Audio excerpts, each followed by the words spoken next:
우리가 잘 아는 공자님이나 석가님은 예수님보다 200~300년 먼저 계셨던 분입니다.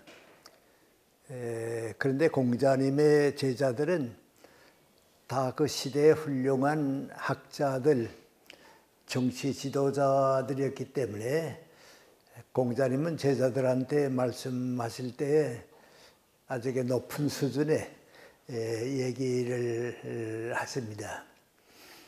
석가님은 그 당시에는 종교 계급에 있는 사람들이 두 가지 공통점이 있었는데 그 하나는 대부분 귀족 출신 이상입니다. 그리고 이제 연세는 다 30 넘어서 출가했으니까 나이도 다 좋은 나이고, 또 대부분이 요새 우리말로 말하면 철학 공부를 좀 한 사람들입니다. 연구한 사람들입니다. 그러니까 석가님의 제자들도 수준이 높으니까 그 가르쳐 주신 말씀을 들어보면 다 수준이 좀 높고 그럽니다. 그런데 우리 예수님은 제자들이 좀 솔직히 말하면 좀 무식합니다. 그리고 아주 일반 버림받은 사람들이 많이 있기 때문에 예수님의 말씀은 아주 이렇게 수준이 낮고 평범하고 누구나 들을 수 있는 얘기로 되어 있습니다. 그런데 그것은 그 당시 예수님 말씀을 듣는 사람들에게는 대단히 좋았는데, 요새 우리 신학도 공부하고 이제 학문을 많이 나온 사람들은 예수님의 말씀이 너무 쉬우니까 대단치 않게 생각합니다. 누구나 다 아는 얘기니까 대단치 않게 생각하는데, 신앙을 가진 사람들은 그 수준이 낮은 사람들한테 평범하게 말씀하신 그 예수님의 말씀을 받아들이게 되면 어떤 학자나 어떤 귀족이나 지도자나 다 배울 만한 뜻이 그 속에 들어가 있습니다. 그런데 말씀은 이 아래서 하신 것 같은데 다 높은 데까지 있습니다.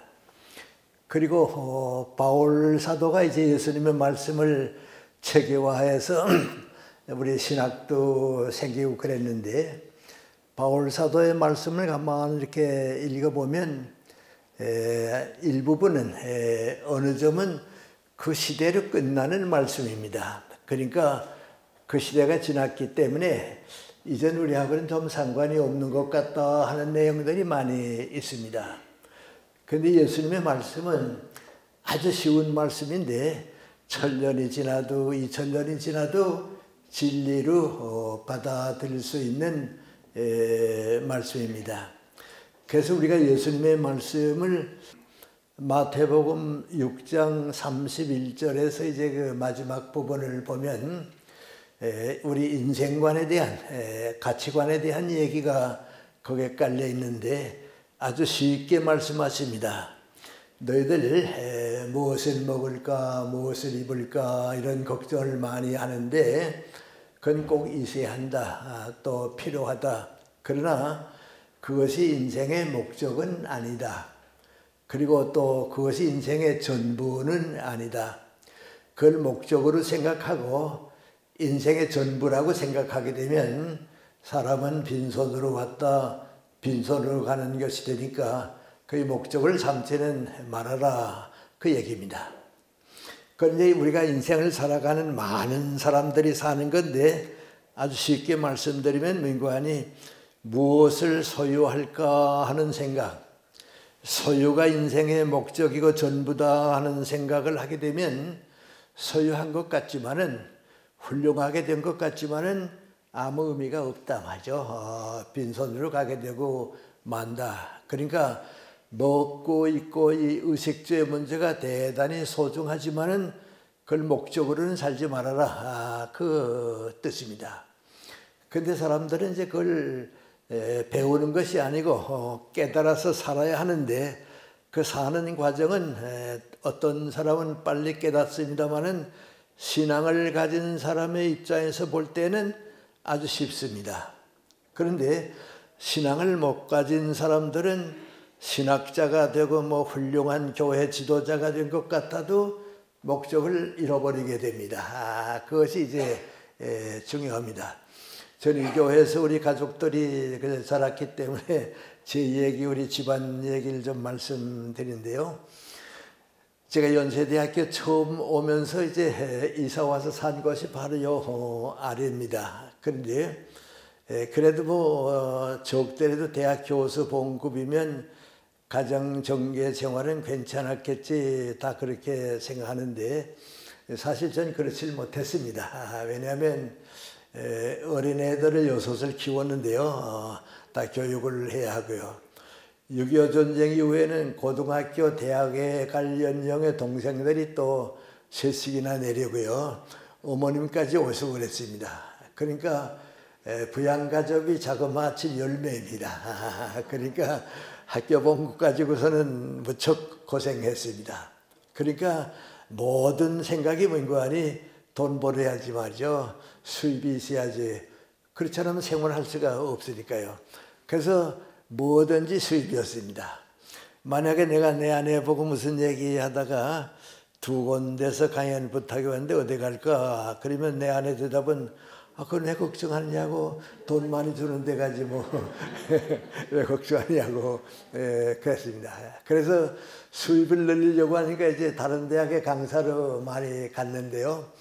서울대학에 강사를 가보니까 강사료가 국립대학이니까 아주 적습니다. 그래 그건 그만두고 고려대학으로도 가고요, 숭실대학으로도 가고요, 강사료 많은데 이제 쫓아다니고, 그때는 모든 것이 무엇을 먹을까, 무엇을 입을까, 그걸로 살았습니다. 그건 잘못이 아닙니다. 가난한 사람들은 지금도 그렇게 삽니다. 그건 잘못이 아닌데요. 한번 대구에서 손님이 왔습니다. 그 손님은 내가 연세대학교 제자인데 대구원의 고등학교 교감으로 있는 제자입니다. 월요일인가 화요일에 찾아왔어요. 찾아오더니 선생님 저 부탁이 있어서 왔습니다. 무슨 부탁이냐고 그랬더니 우리 대구에 중고등학교 선생님들이 한 600~700명 되는데 1년에 한 번씩 모여서 연수회가 있습니다. 근데 이번에 교수님을 모셔서 강연을 듣기로 했는데 토요일 오후에 좀 오셔서 수고해 주시면 좋겠다고 그럽니다. 근데 그 제자가 온 이유는 민구안이 내 제자고요. 또 그 한 고등학교 교감이니까요. 대표로 온 겁니다. 내가 그 얘기를 듣고서 멀리까지 와서 내가 가 도와주긴 해야겠는데 토요일 오후에 내가 삼성그룹에 강연을 갈 약속이 됐다고, 먼저 약속이 됐으니까 안 되겠다고 그랬습니다. 거기가 깔려있는 얘기가 하나 있는데 그 민구환이 대구 갔다 오면 옛날이니까요. 하루 종일 고생하죠. 강사료도 얼마 안 되죠. 근데 삼성그룹에 가게 되면 강사료가 그래도 대구 갔다 오는 것보다 한 3배 됩니다. 그것도 차도다 보내주고요. 잠깐 갔다 오면 되고. 난 손해거든요. 그래서 못 가겠다고 이제 그랬습니다. 그랬더니 내 제자가 걱정해요. 그래서 내가 좀 좋은 강사님 한 분 소개해 주면 어떨까 그랬더니 전 그건 제 책임은 아니고요. 저야 빈손으로 돌아가야죠. 근데 아주 기대하고 왔다가 절망하는, 좀 이렇게 실망하는 모습이에요. 그래 제자의 모습을 보니까요, 미안하다 하는 생각이 났어요.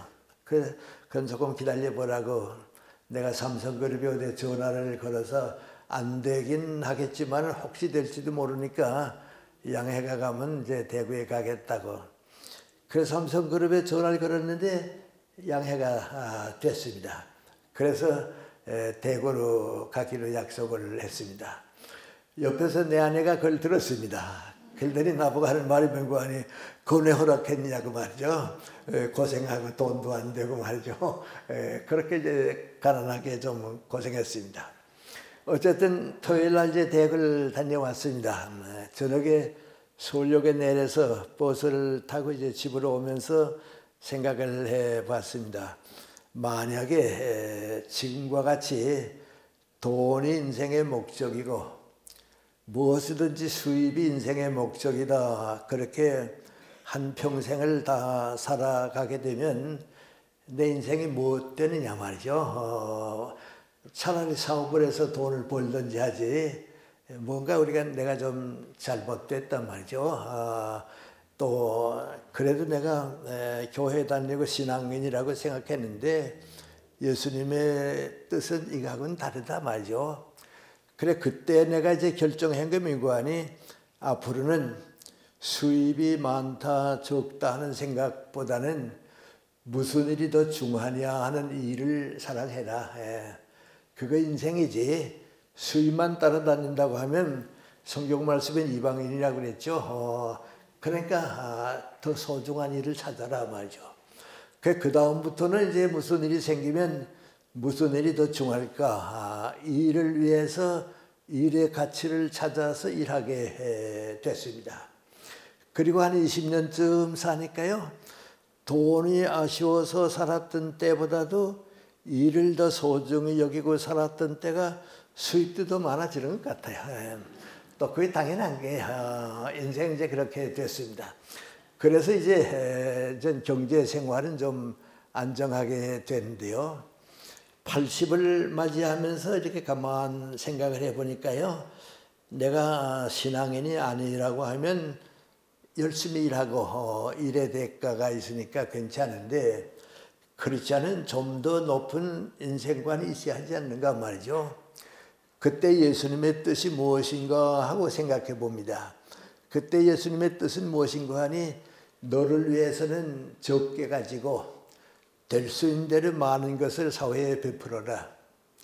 뭐 부자는 아니지만은 돈이 많이 생긴다고 하더라도 너를 위해서는 적게 가지고 많은 것을 사회에 주라 말이죠. 흔히 우리 이제 부자가 되면 좋겠다 하는 얘기를 하는데요. 정말 부자가 누구인가 하고 생각하면요, 돈을 많이 가지고 있는 사람은 부자가 아닙니다. 돈을 많이 쓰는 사람이 부자입니다. 생각이 없는 사람은 가지고 있으면 부자라고 생각하는데 그건 아니고요. 많이 쓸 수 있는 사람이 이제 부자입니다. 그래서 나이 좀 많이 들어가지고 그 생각을 가지고 삽니다. 지금은 이전 좀 그런 생각입니다. 뭐든지 그렇습니다. 그래서 개인적인 말씀이 돼서 좀 미안합니다만은, 작년에 어떻게 제가 뭐 이렇게 몇 곳에서 상을 좀 받았는데요. 그 상 때문에 돈이 좀 생겼습니다. 내가 벌으려고 하면 못 벌 돈이 생겼습니다. 그래서 나 혼자 이제 생각을 해봅니다. 주님께서 나 같은 사람에게 돈을 맡겨주셨는데, 내가 벌지 않은 돈을 내가 쓸 수는 없고 내가 가질 수는 없고, 이걸 쓰기 위해서 내가 마음 쓰게 되면 공부도 못하고 더 소중한 일을 못할 것 같고, 또 나는 그 능력도 없고 어떻게 했으면 좋나 말이죠. 그래서 결국은 사랑하는 제자들에게 좀 맡겨야겠다. 그래서 맡겼습니다. 당신네들이 좀 맡아서 좀 사회 위해서 좋게 써달라고. 정 쓰다가 더 좋은 일이 없으면 병원에 보내도 좋고 환자를 위해 보내도 좋으니까 좀 대신 맡아달라고 말이죠. 그 맡기고 나니까요, 편합니다. 공부도 더 잘하게 되고요. 마음 안 써도 괜찮게 되고요. 그것이 인생입니다. 그렇기 때문에 예수님께서 우리에게 하신 말씀이 그 안에 먼저 하나님의 뜻이 무엇인가 하는 것을 깨닫고 살면 다른 모든 건 주어지는 거다. 사회도 그렇게 되는 겁니다. 만약에 기업가들이, 사업을 하는 사람들이 그래서 지금 내가 가진 것 같은 생각을 가지고 사업을 하게 되면 가난한 사람은 없어집니다. 또 경제적으로 고통받는 사람들은 없어집니다. 그래서 예수님께서 하나님의 뜻이 경제보다 더 소중하다고 하는 말씀은 그건 진리입니다. 정치도 그렇습니다. 요새 우리 정치 권력을 많이 얘기하는데요. 이 다음에 혹시 여러분이 미국에 여행을 하시다가 워싱턴 DC 한번 가보세요. 가면 그 멀지 않은 곳에 마운트 버논이라고 있습니다. 그 이제 미국의 초대 대통령인 조지 워싱턴 대통령의 농장입니다. 농장인데 그 조지 워싱턴은 거기서 농장을 경영하다가 독립운동을 하고 이제 미국을 독립시키고 초대 대통령이 된 겁니다. 대통령이 여기 와서 머물고 있으니까요. 손님들이 찾아오게 되면 밖에 나가면 저보고도 교수님이라고 그러잖아요. 그 대통령께서 그러면 다른 때는 아무 얘기도 안 하고 있다가도 대통령이라 그러면 꼭 뭐라 하는 거 아니? 난 대통령 아니라고. 대통령은 지금 백악관에 계시고 나는 농민으로 있다가 나라 위해서 일하고 농민으로 돌아왔다고. 뭐라고 부를지 모르겠다 하는 생각에 있으면 나 부를 때 파머, 농민이라고 부르라고 말이죠. 난 농민으로 있다가 나라 위해 일하고 또 농민으로 돌아왔다고. 거기엔 뭐에 깔려있는 거 아니? 아메리카의 주인은 대통령이 아니고 농사한 사람들이라고 말이죠. 국민들이라고 말이죠. 그 섬기는 마음입니다. 그래서 이 조지 워싱턴 대통령이 거의 영국 계통이기 때문에요. 세상 떠나게 되면 그 국회의사당에 묻히는 것으로 다 돼 있습니다. 영국은 그렇습니다. 그런데 조지 워싱턴이 그렇게 될까 봐 걱정이 되니까 유언을 냈습니다. 내가 죽은 다음에 내가 묻히는 묘지는 내가 정하는 곳에서 옮기면 안 된다고 말이죠. 아주 유언을 하고서 장신 묘지를 정했습니다. 그 묘지가 어디 있는 거 아니? 대통령이 살던 이쪽에 좀 이렇게 돌짝밭입니다.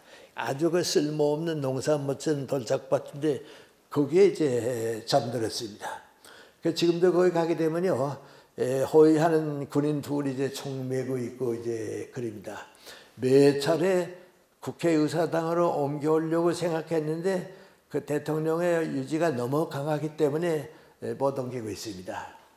그것이 바로 크리스찬의 정치관입니다. 나쁜 사람은 독재자가 되는 거죠. 그 다음에 좀 덜 나쁜 사람은 무슨 지배자가 되는 거죠. 또 좋은 사람은 지도자가 되는 거죠. 그런데 크리스찬은 정치가 된 데는 누군가? 국민을 위한 봉사입니다. 봉사자입니다. 그런데 어느 나라에 가든지 마지막 가서 존경받는 사람은 국민을 위해서 봉사한 사람들입니다. 그러니까 예수님의 말씀 그대로 세상이 이제 움직이고 있는 겁니다. 그럼 이제 첫째 번 단계는 소유를 위해서 무엇을 먹을까 마실까 그건 그렇지 않은 생각지 말아라. 그게 목적이 아니다. 그럼 무엇이 중요하냐? 내 몸이 음식보다 중요하지 않냐? 내 인생이 소유보다 귀하지 않냐 말이야. 그러니까 내 인격을 가꾸고 내 인생을 보람있게 키우는 거 그 책임이 목적이다 말이죠. 내 인격과 내 인생이 더 중요하니까 그것을 위해서 살아라 말이죠. 그 다음 단계입니다. 근데 우리는 이제 그 점에 대해서 많이 생각은 하는 것 같으면서도 잘 안 되는 때가 있습니다. 내 인격을 갖춘다 하는 게 그렇습니다. 오늘 한 가지만 제가 좀 말씀을 드리겠습니다. 40대 초반에 제가 미국에 가서 한 1년 머물렀는데요. 그때 미국 사람들이 인생은 60부터다 그런 얘기를 많이 하대요. 나는 우리는 60이면 해갑이 돼서 인생이 끝나는데 아마 이 사람들은 인생을 60부터 재출발하는가 보다 남의 일같이 생각을 했습니다.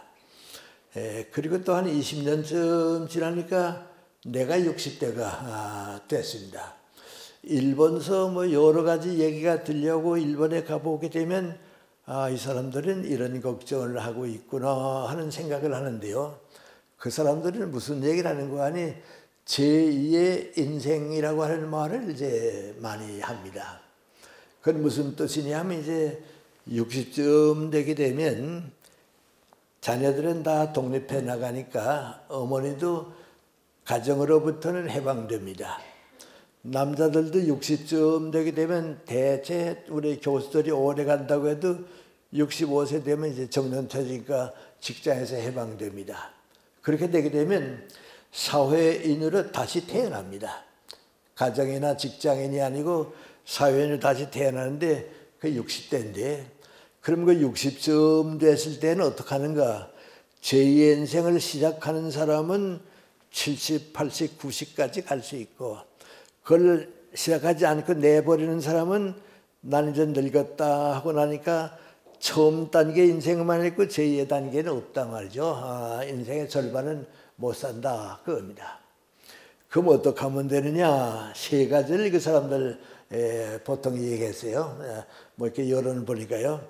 첫째는 명구안이 60쯤 됐으면 누구든지 다시 공부하라 그랬어요. 다시 공부하라고. 그러면 학교 공부가 아니고요. 나를 위해서 자꾸 공부를 하라고 말이죠. 뭐든지 공부하라. 근데 그 사람들 이제 우리보다 독서 수준이 높으니까요. 독서는 말할 것도 없고, 첫째는 공부하라는 겁니다. 그 다음 두 번째 우리가 해야 할 일이 무엇인가 얘기하는데, 우리보다 좀 이제 문화 수준이 높으니까요. 과거에 하지 못했던 취미 활동을 다시 시작해라 말이죠. 그 취미 활동을 60에 시작하게 되면 인생도 행복하고 성공률도 높다고 그랬어요. 이렇게도 높다 그런 얘기입니다. 얼마 전에 제가 시내에 나갔는데요. 70대 되는 사람들이 중심으로 모인 좀 나이 많은 사람들이 모였습니다. 거기에 이제 나는 강연을 갔고요. 기다리는 시간에 동영상을 하나 보여주래요. 그 동영상을 이렇게 보니까요. 미국의 한 할머니가 90이 돼서 그림을 그리기 시작했어요. 101살까지 그림을 그렸는데요. 그 10여 년 동안에 그린 그림 가운데 좋은 그림을 영상으로 이렇게 쭉 보여주는 거예요. 근데 그렇게 아주 좋아요. 그 101살 때 그린 마지막 그림도 이제 풍경화인데요. 저 그림을 그리는 할머니가 저거 얼마나 행복했을까 말이죠. 참 아쉽다, 부럽다 말이죠. 그런 생각했습니다. 근데 취미 활동을 반드시 하나 해라. 누구든지 있으니까 하고 싶은 걸 해라 그겁니다. 세 번째는 뭔가 하니 60쯤 되게 되면 절대로 놀지 말아라 그겁니다. 노는 사람은 이걸로 끝나고요. 그때 제 인생은 반드시 시작하라 말이죠. 무슨 일이든지 하라. 요새 이제 봉사활동이 많이 있으니까 봉사활동도 하고 해서 일해라 그겁니다. 그런데 우리는 지금도 조금 거의 생소하게 느끼는데요. 사실 우리가 쭉 보면 거의 옳았던 것 같아요. 여러분 이제 일본 좀 여행해 보세요. 쭉 뭐 농촌이나 도시에 쭉 여행하면요. 모르고 지나면 별로 생각이 없습니다. 그런데 다녀보면 확실히 우리하고 다른 점인데요. 일본 가면 노인네들이 노는 이가 없습니다. 전부 무슨 일이고 하고 있습니다. 가정에서나 일하고 있습니다. 그런데 우리는 조금 늦게 되면 놉니다. 좀 전 쉬어야지 하고 노는데요. 그건 아닙니다. 역시 일하는 것이 좋습니다. 또 다짜랐으면 미국도 뭐 이제 그렇습니다. 오래전에 내가 미국 LA에 갔습니다. 갔는데 한국서 이민간 좀 나이 많은 분들이 이제 토요일 오후에 모여서 점심을 이제 같이 먹고 얘기를 하는데요. 1시 반쯤 아마 됐던 것 같습니다. 서울의 저 남산에 보성 여자중고등학교가 있습니다. 거기에 이제 교장으로 계시던 장로님입니다.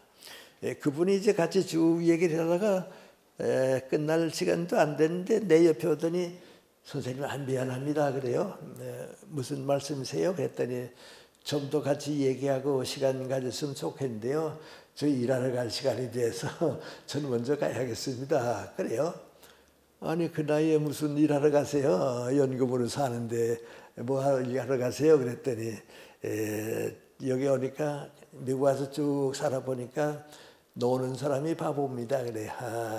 노는 사람이 바보라고 하죠. 무슨 일든지 할 수 있으면 건강하고 좋은데 그래서 일 시작했다 그래요. 무슨 일 하세요? 그랬더니 나이도 많고 영어도 서툴고 하니까 할 일이 어디 있나요? 그래서 일주일에 나흘 동안 호텔하고 또 무슨 저희 병원에 가서 2시간씩 청소해 준대요. 그렇게 청소한다고 말이죠. 그래서 내가 웃으면서 그게 많이 돈 벌어서 뭐 하려고 그러세요? 그랬더니 1년 반 동안 내 아내하고 둘이서 시작했는데 1년 반 벌면 유럽 여행할 수 있고 성지 순례할 수가 있다고 말이죠. 그 목적으로 일한다고 그래요. 근데 그분 얘기에 그 재밌는 게 민구안이 한국서 살 때는 몰랐는데 여기 와 보니까 노는 사람이 어리석다고 말이죠. 놀 필요가 도무지 없다고 그랬습니다. 저도 이 세브란스 자주 가는데요.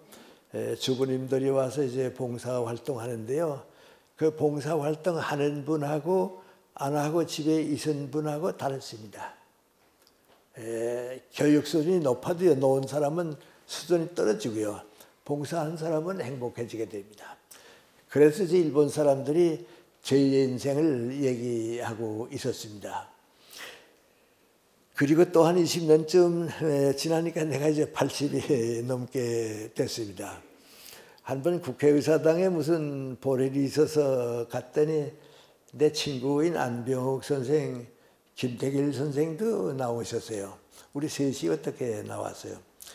맡았던 일 다 끝내고 앉아서 이렇게 차를 마시면서 무슨 얘기를 하다가 80이 넘도록 쭉 살아보았는데 계란에는 노른자가 있어서 병아리도 까나오고 계란굿을 하는데 우리 인생에도 계란에 노른자에 해당하는 것만큼 행복하고 알찬 나이가 있었긴 있었겠는데 그게 몇 살쯤이었을까 그런 얘기가 나왔습니다.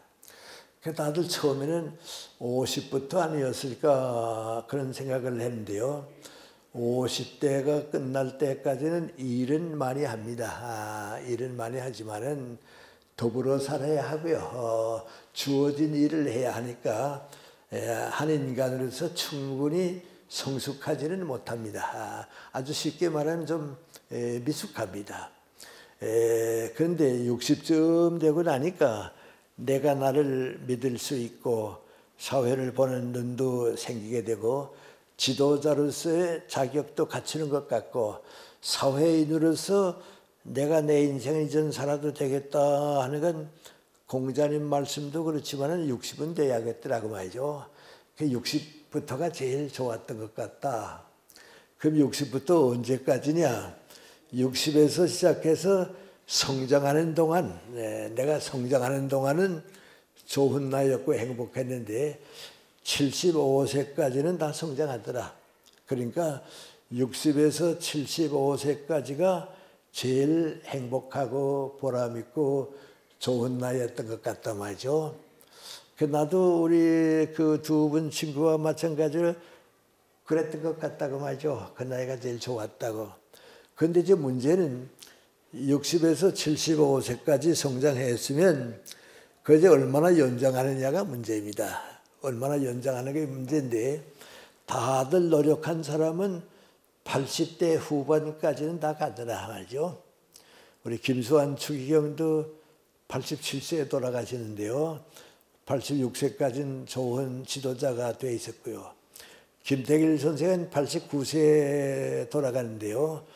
그 한국인의 가치관이라고 하는 책이 76세에 나왔습니다. 그러니까 76세까지는 성장한 거고요.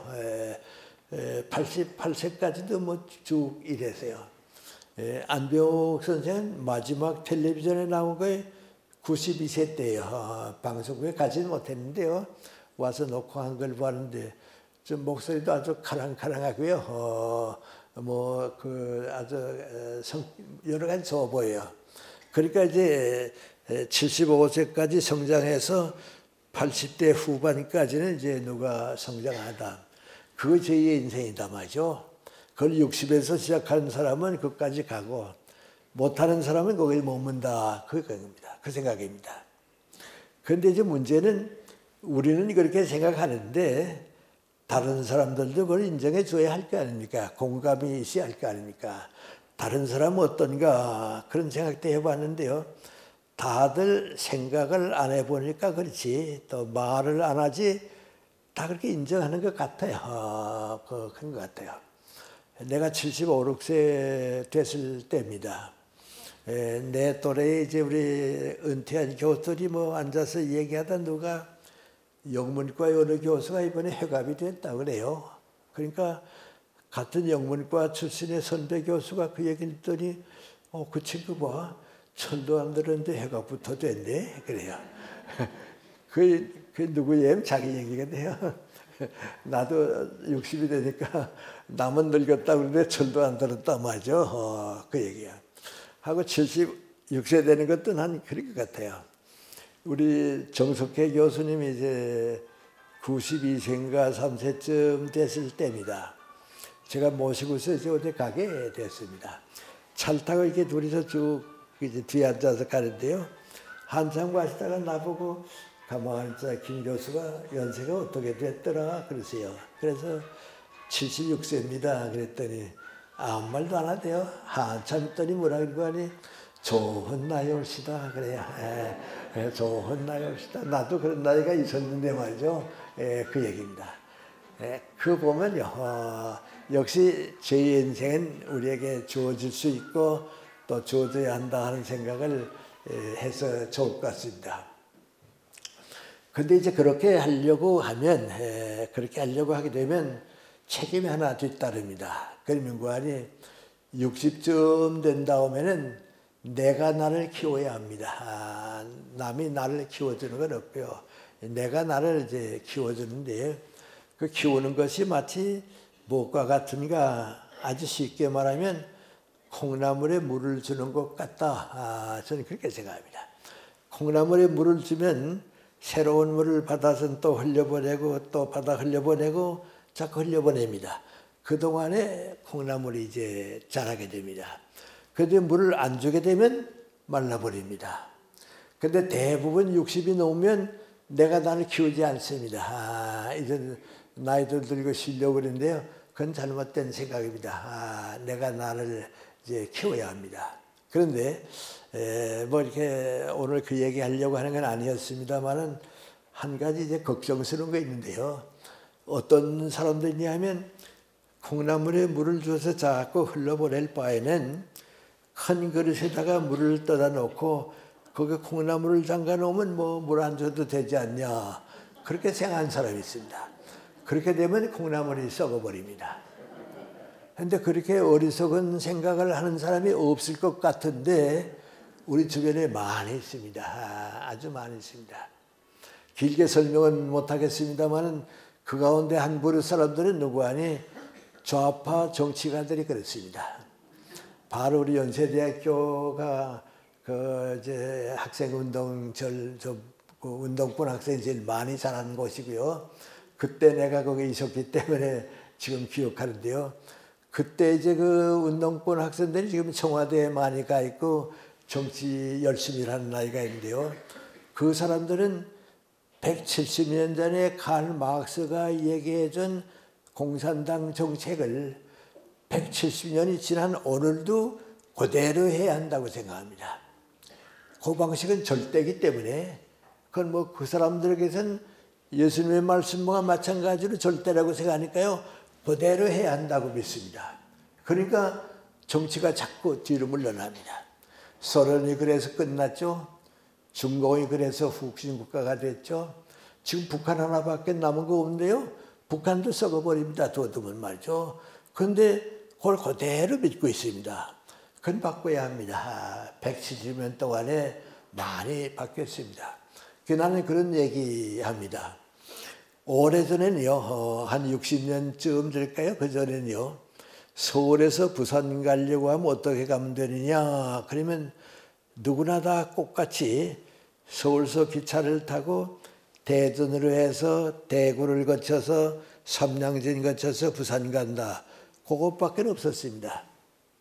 달라진 게 하나 있으면 무궁화호로 갈 때는 좀 느렸는데 새마을호 타면 조금 빨리 가더라. 그러나 그것밖에 몰랐습니다. 근데 그 시대에 사는 사람들은 KTX가 생길 줄을 몰랐습니다. 상상을 못했습니다. 고속도로가 생겨서 더 많은 사람이 고속도로 갈 줄은 생각을 못했습니다. 비행기가 갈 적은 더 생각을 못했습니다. 그런데 지금은 무궁화호 타는 사람도 없고요. 새마을호 타고 부산 가는 사람도 없습니다. 그런데 그대로 해야 한다고 하니까 걱정스럽습니다. 그래서 우리가 좀 그 선진 국가는 지금 공산 국가가 아닙니다. 이제 거의 걱정입니다.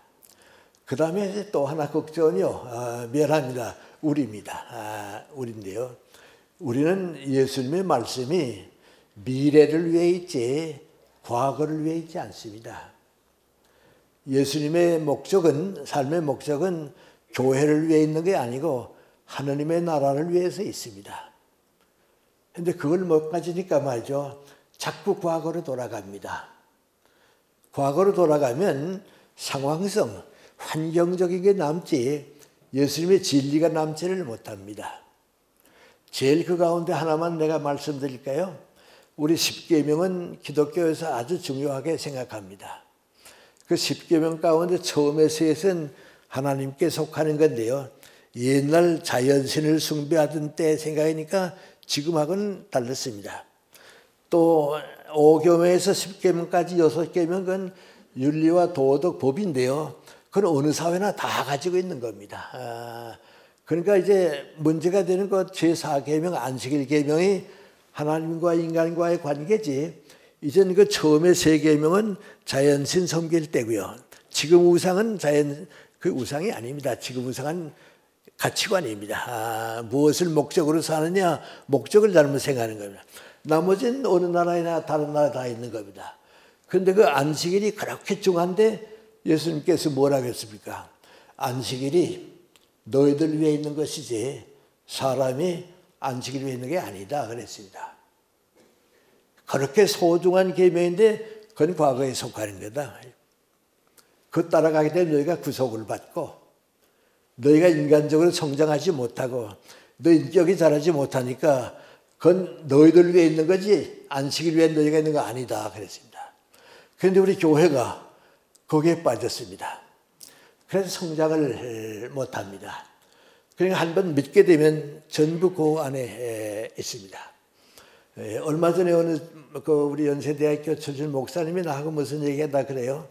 선생님, 스님들이 쓴 책은 베스트셀러가 나오는데 왜 목사님이나 신부님이 쓴 책은 베스트셀러가 없는지 모르겠다 그래요. 내가 그랬습니다. 신부님들은 인생을 얘기한다고. 그러니까 모든 사람이 다 같은 문제를 가지고 받아들인다고. 그런데 우리 신학자나 목사님이나 신부님들은 교리를 자꾸 얘기하니까 그걸 믿는 사람들끼리가 문제지 세상에 많은 사람들하고는 대화가 안 된다고. 그럼 예수님은 어떠했는가? 예수님은 교리 말씀하신 게 아니라고 인생을 얘기하셨다고. 그러니까 교리를 통하지 않고 예수님 말씀 받아들이는 사람은 다 받아들이는데 교리를 거쳐서 받아들이게 되니까 예수님의 말씀을 그대로 받아들이지 못합니다. 그래서 이제 저는 대교회를 좀 걱정합니다. 저도 오늘 좀 주일마다 제가 맡은 일이 있어서 우리 교회도 잘 못 나옵니다. 바깥 일 좀 있고요. 다른 교회에 좀 많이 나가고 여기 끝난 다음에 이제 가고 그렇습니다. 그런데요, 가만 우리 교인들하고 얘기해 보면요, 큰 교회 목사님들이 하는 설교가 그저 항상 같습니다. 그러니까 목사님 밑에서 신앙을 가지니까요, 그 우산 밑에서 자라기 때문에 더 올라가지를 못합니다. 나는 중학교 4학년 때 평양에 장로교가 많은데요, 교회 쭉 가서 보니까 4학년까지는 몰랐는데 4학년쯤 돼서 교회에 가니까요, 목사님들 설교가 다 꼭 같아요. 10년 지나도 같을 것 같아요. 근데 내가 성경 말씀 읽어보면 그러면 안 되거든요. 역사를 이끌어가는 게 기독교지. 이끌어가는 걸 멈춰버리면 안 되죠. 아까 그 공산주의자들이 잘못하기랑 마찬가지예요. 그래서 이제 책을 읽기 시작했습니다. 신학책도 있고요, 기독교 사상도 있고요, 성경 비하면 또 있고, 자꾸 읽으니까 예수님의 말씀은 하나님의 나라를 위해 있는 것인데 그건 역사를 이끌어가고 사회 희망을 주는 것이다 말이죠. 그러니까 크리스찬은 세상의 어떤 학자나 철학자나 예술가보다도 성장해야 합니다. 높이 있어야 합니다. 그래서 신학자가 뭐라고 얘기했다, 기독교 지도자가 뭐라고 얘기했다 할 때는 정치인이나 사회인보다 올라가야 합니다. 그래야 우리가 성장하는 겁니다. 그래서 그릇에다가 물을 담가 놓고서 거기에 콩나물을 넣으면 썩어버린다고 마찬가지로 예수님의 말씀을 우리가 섞여서는 안 됩니다. 우리는 다 이제 좋은 교회 다니시니까 이제 우리 교회는 중견교회니까 걱정 안 합니다. 예를 들어 말하면 이제 우리가 항상 문제 삼고 걱정해야 되는 게 민구아니, 여러분이 이제 성경 읽어보면요, 예수님은 교회에 대한 걱정은 한 길이 없습니다. 이상할 정도로 없습니다. 대신 무슨 걱정했는가 하니 하나님의 나라 때문에 걱정했습니다. 그건 무슨 뜻이냐면 교회는 하나님의 나라를 만들 수 있는 일꾼을 키우는 겁니다. 교회는 사람들이 세상 사람보다 다 성장해서 밖에 나가서 하나님의 나라를 이끌어갈 수 있는 일꾼을 만들어야 하니까요. 목사님이나 지도자는 교회에서 그 일꾼을 키워주는 거고, 이제 우리 같은 평신도들은 밖에 나가서 정치를 하든지 경제를 하든지 교육을 하든지 예수님의 뜻대로 사회를 바꾸어줘야 합니다. 그러니까 예수님께서 이제 하나님의 나라를 걱정하신 거죠. 그러니까 콩나물의 물을 항상 새롭게 예수님의 말씀이 우리를 새롭게 키워줘야 하는 겁니다. 이제 거기에 그저 모든 사람에게 주어진 하나의 책임은 있습니다. 그건 민구안이 공부하는 겁니다. 그건 공부 안 하는 민족은 못 자랍니다. 여러분 이런 생각해 보세요. 50년대, 60년대에는요, 필리핀의 국민 소득이 70불이었습니다. 근데 우리가 거의 너무 부러워서요, 우리도 70불만 됐으면 좋겠다, 그런 때가 있었습니다. 그런데 필리핀은 지금 거의 그 상태입니다. 우리 지금 2만 불까지 올라갔습니다. 누가 올려놓았습니까? 정치자에 그런 건 아닙니다. 교육의 혜택입니다. 교육 때문에 올라간 겁니다. 그래서 기독교는요, 하나님의 나라를 위해서요, 일꾼을 교육해야 합니다. 자꾸 성장하는 일꾼을 이제 키워줘야 되고 그렇습니다. 근데 그 가운데 하나가요, 다른 건 모르겠는데 아주 구체적인 게 하나가, 우리가 좀 책을 많이 읽어서 공부를 하고 키워야 합니다. 내가 이렇게 얘기하면 여러분 좀 더 쉽게 이해하실지 모르겠습니다. 지금 우리 세계에 많은 나라가 있죠. 그리고 온 인류가 이제 살고 있는데, 그래도 우리 전 인류에게 문화적인 혜택을 주는 나라는 5밖에 없습니다. 그 나라가 없으면 우리는 문화가 있는 햇볕 밑에 살지 못하고 어두운 밤을 살 겁니다. 역사적으로 보면 영국이 첫째고요. 그 다음에 프랑스고요. 그 다음에 독일이고요. 그 다음에 러시아가 될 줄 알았는데 공산주의를 선택하면서 100년을 잃어버렸습니다. 러시아는 그만 탈락했습니다. 그 대신 올라온 게 미국입니다. 아시아에서는 일본입니다. 이 5나라의 문화 혜택을 가지고 우리가 지금 살고 있습니다.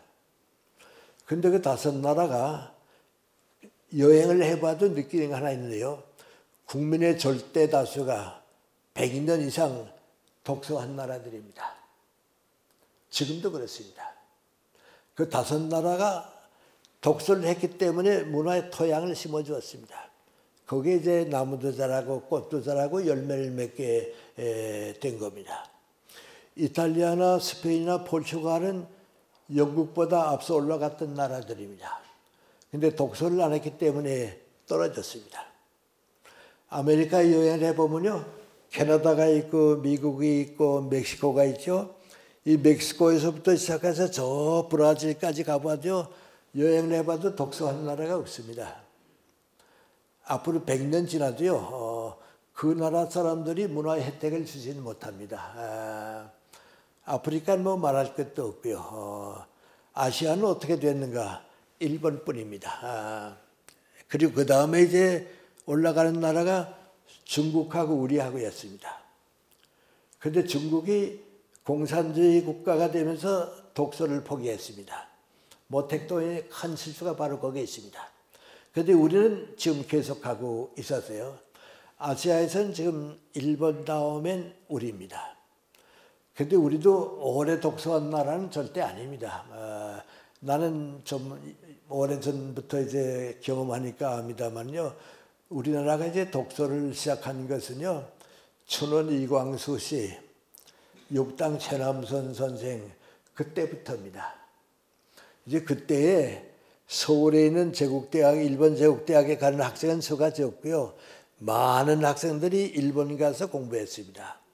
일본 가서 공부하는 동안에 공부했다고 하는 것보다도 더 좋은 혜택을 받아가지고 온 거예요. 민국안이 독서하는 거 배워왔습니다.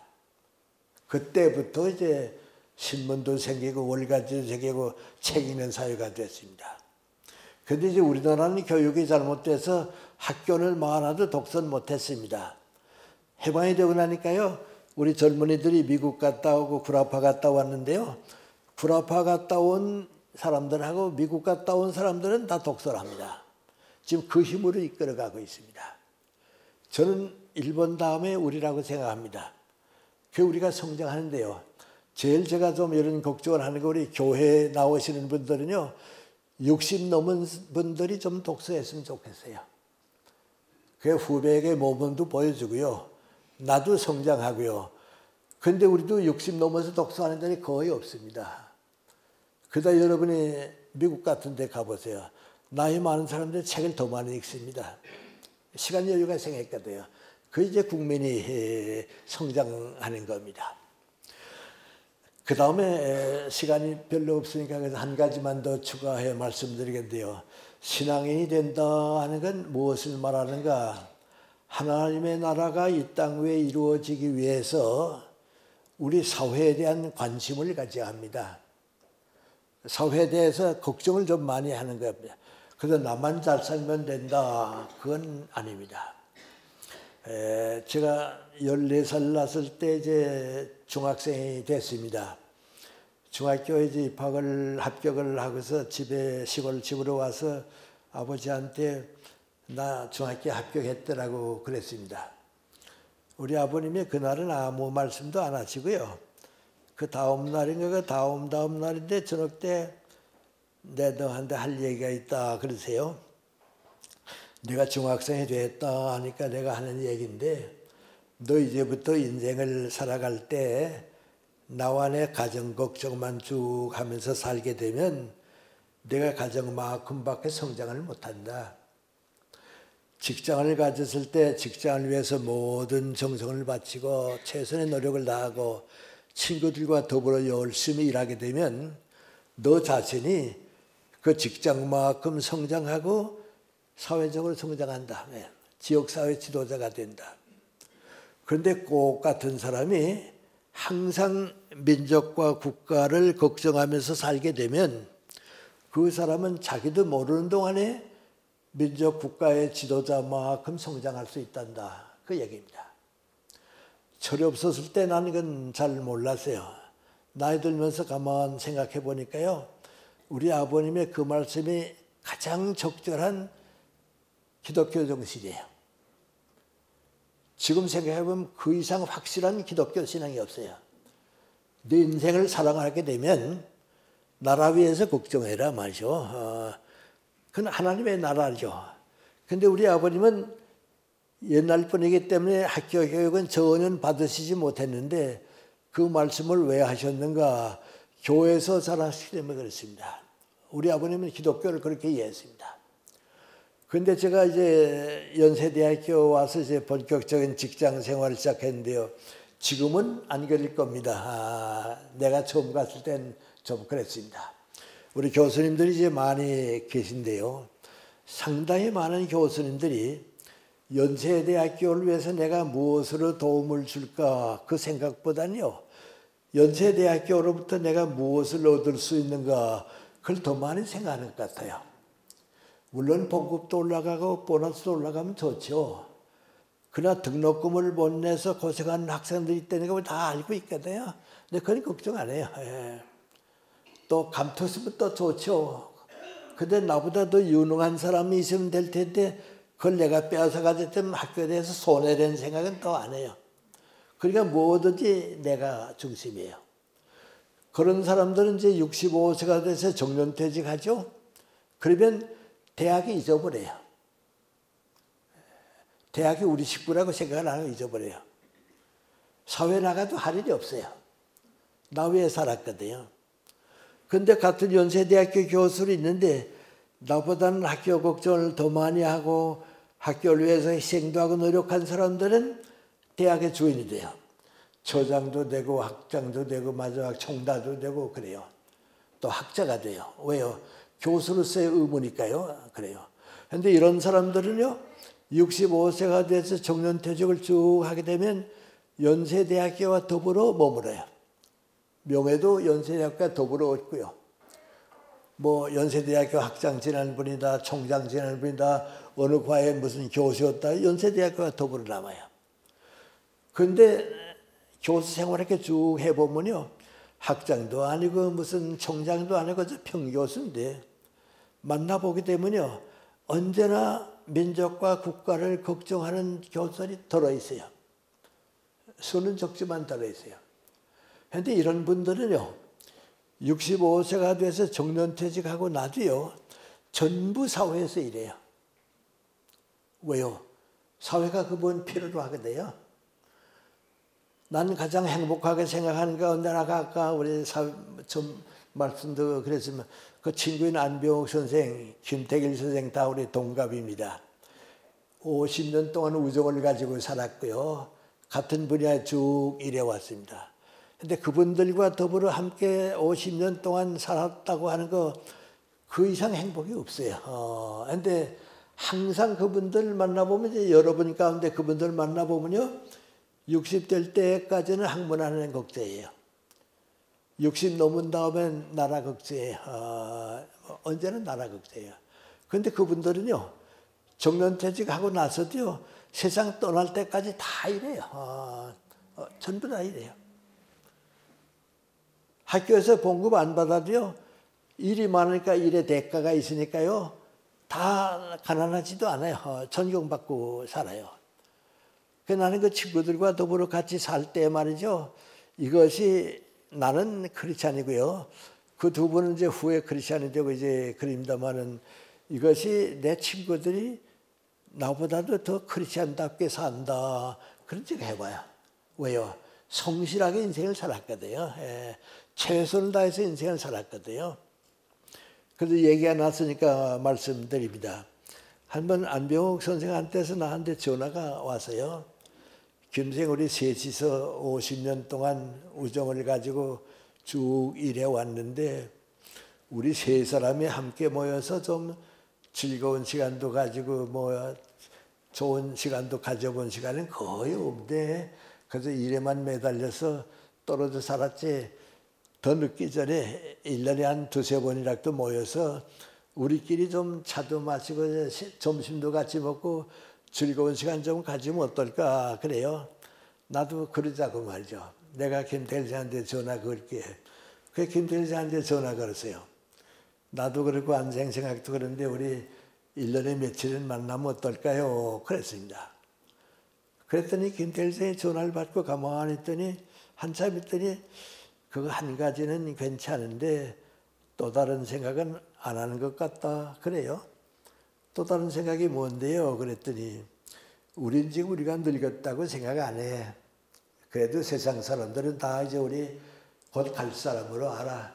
갈 나이가 되지 않았어. 갈 때가 됐다고.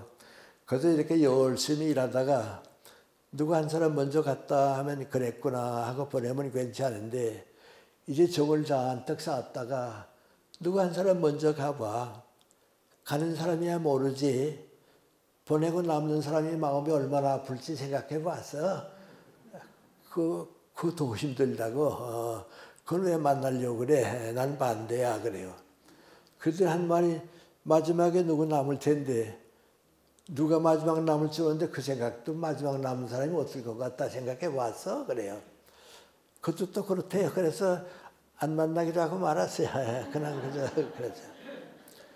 또 한 번 안병수한테 전화가 왔어요. 김태일 선생님께 그저 만나지도 못하고 쓱 보내고 말고 우리 둘이 남았는데 그래도 한 번은 우리끼리 좀 할 얘기 했으면 좋겠어. 또 그저 이렇게 살다가 따로따로 가게 되면 너무 허전할 테니까 좀 얘기하면 좋겠어. 그래요? 뭐 그렇게 중요한 얘기가 있어요? 말씀하세요. 그랬더니 나 요새 그래서 이런 생각 저런 생각 좀 많이 하는데 암만 해도 아마 김새에 혼자 남을 것 같아. 그래요.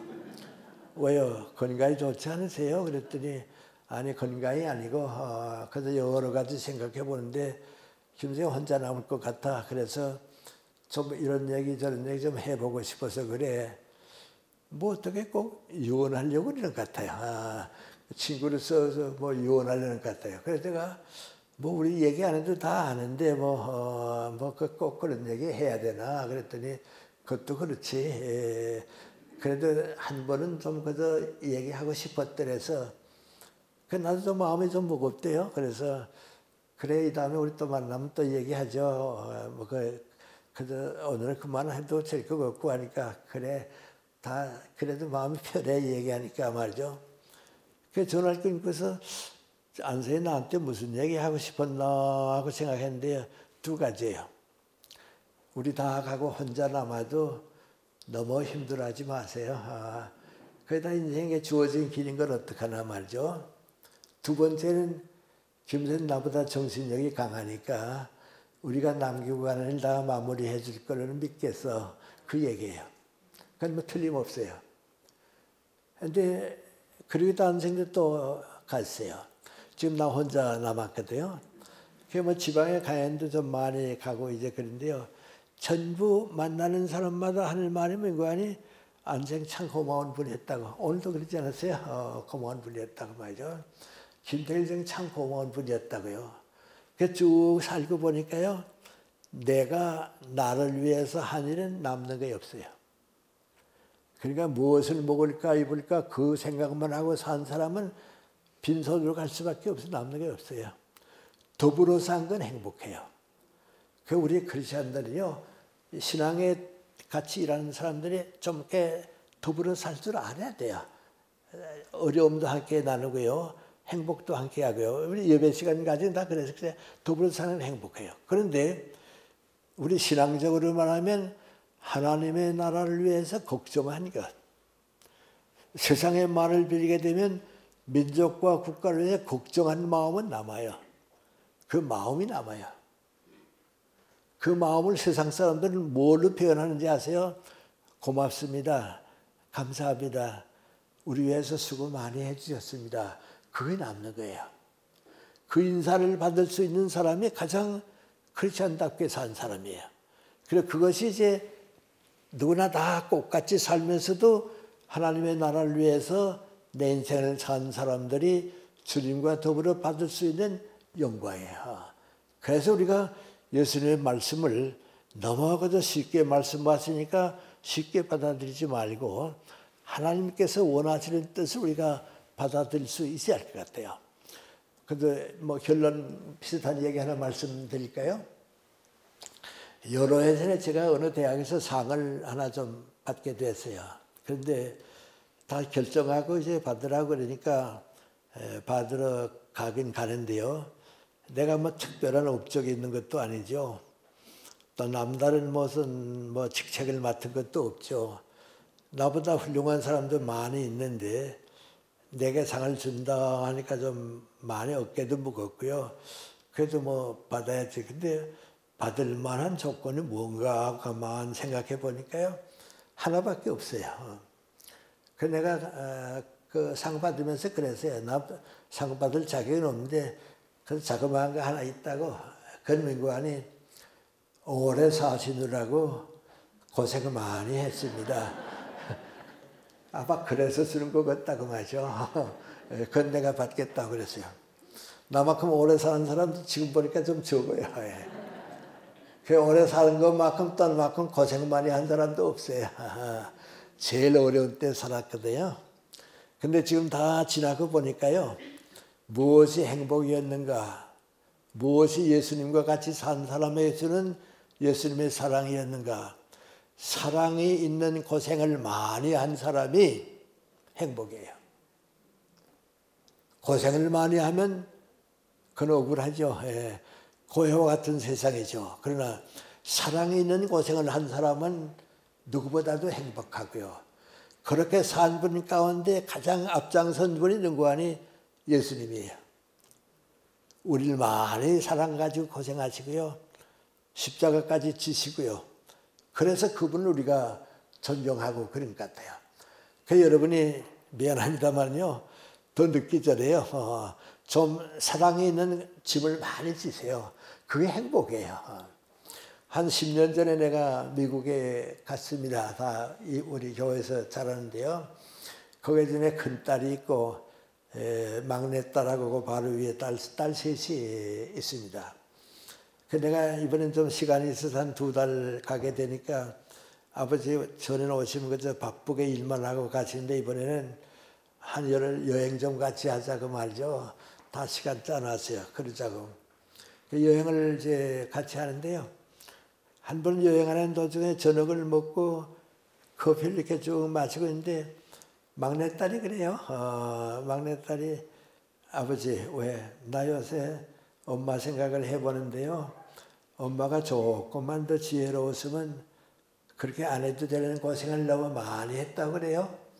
그게 무슨 얘기냐 그랬더니 우리들 여기 와서 애들 하나 둘만 낳아서 키워도 이렇게 힘들고 고생스러운데 뭐 때문에 6씩 나가지고서 말이죠. 전쟁마다에 그렇게 고생했는지 모르겠다고 말이죠. 엄마 조금만 지혜로웠으면 6씩 안 낳는데 나는 우리 안 낳는데 너무 고생 많았다고 말이죠. 그래서 내가 야 엄마가 고생 안 했으면 너희 둘은 세상에 태어나지도 못했다. 엄마가 고생했으니까 그렇지. 그건 알아. 그건 아는데 철 들고 나니까 우리들 때문에 우리 엄마가 얼마나 고생했나 하니까 눈물이 난다 그래. 세상 떠나지 않았으면 가서 엄마 고마워 하고선 큰 전략도 드리고 싶은 마음인데 계시지도 않고 말이죠. 그래요. 그래서 내가 그래 너 엄마 보고 물어봐라. 엄마 그렇게 고생스러워 또 우리한테 올래? 그러면 가야지. 내가 쭉 살아보니까 그때보다 행복한 때가 없더라. 그때가 제일 행복했다. 왜? 사랑 있는 고생이었거든요. 고생의 값이 인생의 값이에요. 근데 사랑이 있으면 그게 고생이 아니에요. 그게 그 부모로서 가정의 사랑이에요. 또 난 이제 교수 아니에요? 그래서 그 상 받으면서 그래서 그 이제 의과대학 교수님들도 계시고 그랬어요. 교수 생활을 이렇게 쭉 해보니까 이 교육이라고 하는 건 이제 교육자가 씨를 뿌리고 사회가 거두게 돼 있습니다. 그런데 이제 나는 오래 사니까요. 내 제자들이 다 나보다 훌륭해지니까 제자들 보면 그 열매를 내가 거두는 셈이거든요. 보게 되거든요. 그게 쭉 살아보는데요. 난 참 행복해요. 왜냐하면 내 제자들이 날 그렇게 사랑하는 줄 내가 몰라서요. 그렇게 이제 좋아할 줄 몰랐어요. 고등학교 때 제자가 하나 있는데요. 의사입니다. 성이 방이기 때문에 닥터 방이라고 하는데요. 그 친구가 이제 미국에 쭉 살고 있었는데요. 내가 세상 떠난 줄 알고요. 그래서 생각을 해도 안 계시는데 한 번은 텔레비전 보니까 내가 나오더래요. 아이고 우리 선생님이 살아 계시는구나 말이죠. 그래서 이제 고등학교 때 제자들한테 연락해서 나 교수님 모시고 점심 같이 하고 와야 할 텐데 너희도 같이 오라 말이죠. 다들 이제 찾으라고 말이에요. 그러니까 다 찾으니까 여기 8명이 있었어요. 그래서 이제 63빌딩의 양식당에 자리를 잡고서요. 점심 먹으러 이제 내가 이제 갔어요. 갔는데 다 늙었대요. 80 넘으니까요. 나보다 더 늙어 보여요. 몸집도 나보다 다 크고 말이죠. 근데 그 방군이 하는 얘기야. 선생님, 제가 고3 때 부산 피란가 있지 않았습니까? 우리 그런데 토요일 오후마다 우리한테 성경 말씀 가르쳐 줬는데 그땐 제가 그 뜻이 뭔지 몰랐습니다. 그리고 이제 의사가 되고 미국 와서 쭉 살면서 인생을 쭉 살아가는 동안에 그때 들은 그 말씀 가지고 지금까지 삽니다. 그런데 선생님 안 계신 줄 알았다가요. 살아 계신다 하니까 빨리 가야겠다 하고서 왔는데요. 다른 건 다 괜찮은데요. 선생님 제가 큰 절을 드리고 싶어서 그런데 큰 절 좀 받으세요 그래요. 그러니까 다른 제자들도 우리들은 함께 드리자고 말이죠. 그랬습니다. 그리고 나 혼자 생각해 보니까요. 내가 내 제자들을 사랑한 것보다는 제자들이 날 더 사랑했어요. 참 그거의 선생이라고 남아요. 그 사랑이 없었으면요. 나는 교육자가 못 됐을 것 같아요. 그래도 내가 그 제자들 위해서 기도했거든요. 어려움을 겪는 제자들 위해서 또 기도하거든요. 그거 나는 몰랐는데요. 예수님께서 다 그 줄을 여주셨어요. 그거 잊지 못해요. 또한 제자는 연세대학교 왔을 때 제자입니다. 사회적으로 업적이 많아서요. 표창을 받게 됐어요. 난 내 제자이기 때문에요. 내가 가야지 해서 저녁 시간입니다. 바로 요 동문회 갔는데요. 갔어요. 내 제자가 앉았다가 내가 들어오니까 뒤에 나오더니 내 코트를 벗어서 걸어주고요. 내 자리에 또 안내줘요. 당신이 상 받는데 왜 나오면 되나? 앉아있어. 내가 갈게. 그랬어요. 그래서 다 끝나고서 이제 상을 받았으니까 인사할 게 아니에요? 간단한 인사예요. 학교 다니고 30년 가까이 사회생활을 쭉 해보는데 김영석 선생님 밑에서 이렇게 교육받았던 생각이 쭉 나서 지금도 무슨 일이 생기든지 하면 김 선생님 같으면 어떻게 했을까 하고 생각한다고 말이죠. 그래서 그 선생님, 그 은사님을 잊을 수가 없다고 말이죠.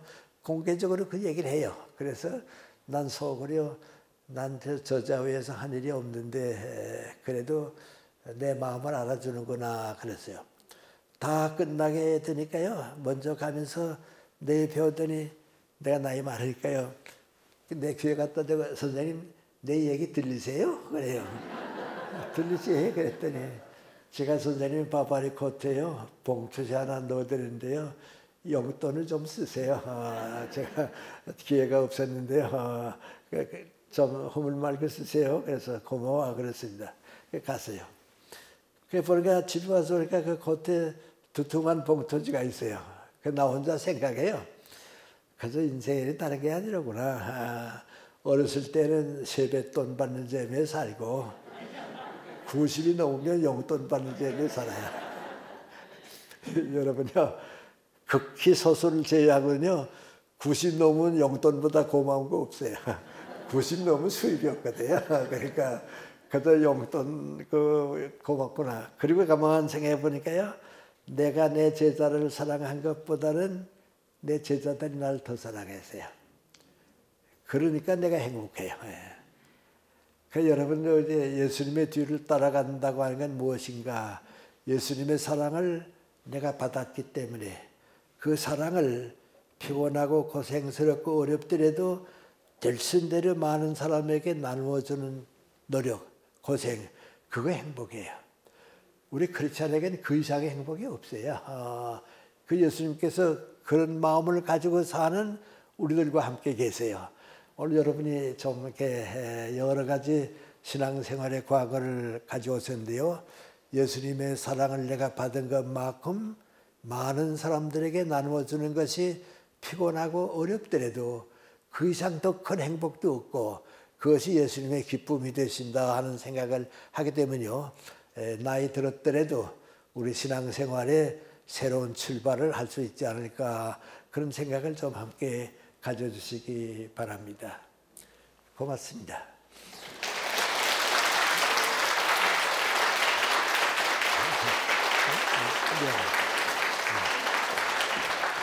고맙습니다. 교수님 박수가 너무 작은 것 같아요. 네.